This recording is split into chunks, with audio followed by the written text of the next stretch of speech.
So, Disney has a new live action version of Snow White and the Seven Dwarfs hitting theaters. Now, let's be clear, this isn't just any film they're remaking. Snow White and the Seven Dwarfs was the first full-length animated feature ever made, created by Walt Disney himself. In fact, before that, animation was just a series of short, amusing little skits. Think Oswald the Rabbit and the Silly Symphonies as an example, and of course later Mickey Mouse. But Walt had a bigger vision. So he saw a silent film adaptation of the classic Grimm Brothers fairy tale and thought, this story about beauty, jealousy, good and evil would be the perfect foundation for my leap into feature films. And it was a bold, ambitious move, to say the least. So ambitious, in fact, that people actually called Walt's idea of making Snow White into a feature film Disney's folly. They thought no one would sit through a full-length feature cartoon. But Walt Disney had the last laugh, didn't he? Snow White and the Seven Dwarfs was a global phenomena, and it was a springboard for everything we now associate with the Disney name. Well, okay, I grew up loving all things Disney. Like many of my generation, I'm a baby boomer, I watched the Mickey Mouse Club, then later The Wonderful World of Color. And we sat glued to the screen as Uncle Walt, as he was sometimes called, unveiled his plans for this new amusement park that he was going to call Disneyland. Now we want you to share with us our latest and greatest dream. That's it, right here. Disneyland. To a little kid eating from a TV dinner, it seemed like heaven on earth. And I remember going to Disneyland. I remember driving up the freeway and seeing the Matterhorn jutting above all the other buildings. And I made a solemn vow as a child. And I said, when I become an adult, I'm going to go to Disneyland every single day. Well, I've been an adult for a while and I've not kept that vow. But hey, my love for Disney animation stuck with me. So much so that I became a cartoonist myself, eventually producing my own animated shorts with my characters, Ben Born Again and Yellow Dog. Which brings me to Disney's latest attempt to remake a classic. And let's just say that, well, they've lost the point. It didn't help that the lead actress, Rachel Zegler, torched the original film in interviews before the cameras even started rolling.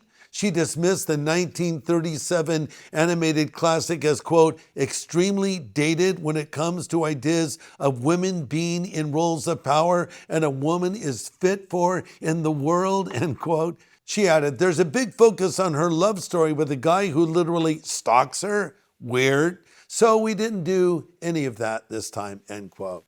Ah, yes, I see now. So when audiences flocked to see Snow White for the last 87 years, what they really hated about it was that love story and the triumph of good over evil. Apparently, Zegler missed the entire point of this fairy tale.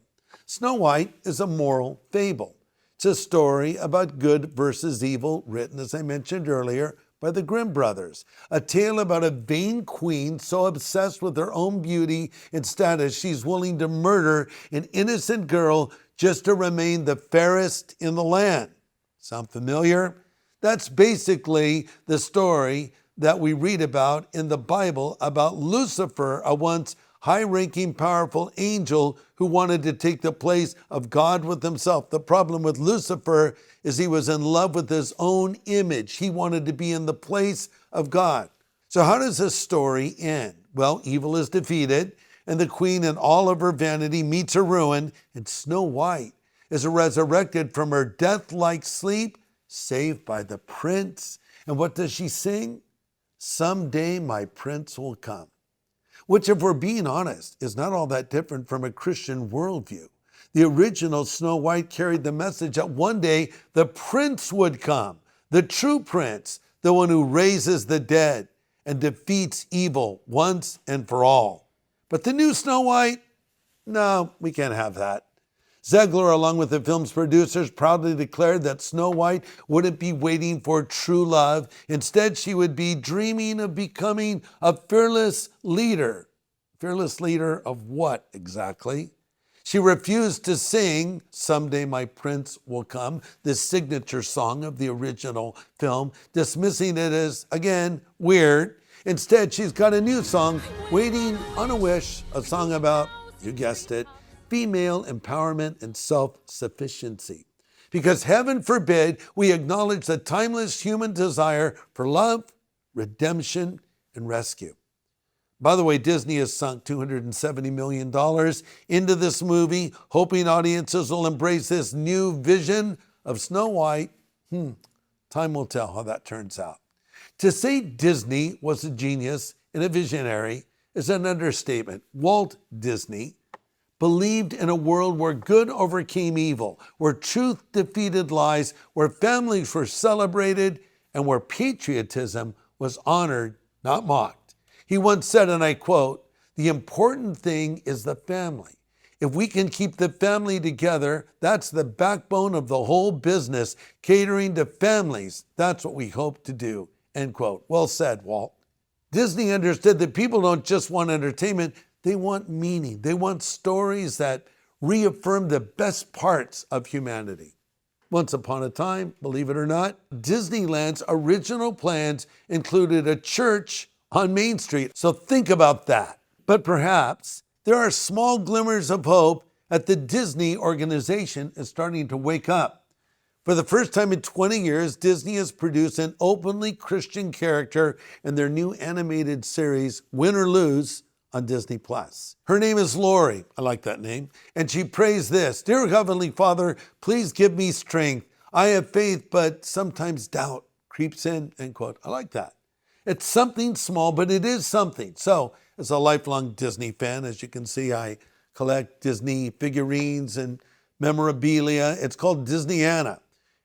So I've been a fan of Disney for my whole life. And I want to believe that Disney can find its way back to what it was meant to be. If there's any chance of that happening, the best thing Disney today could do is return to the roots of its founder, to stories that celebrate family, virtue, and faith. Walt Disney once said, and I quote again, "In these days of world tensions, when the faith of men is being tested as never before, I am personally thankful that my parents taught me at a very early age to have a strong personal belief and reliance on the power of prayer for divine inspiration." End quote.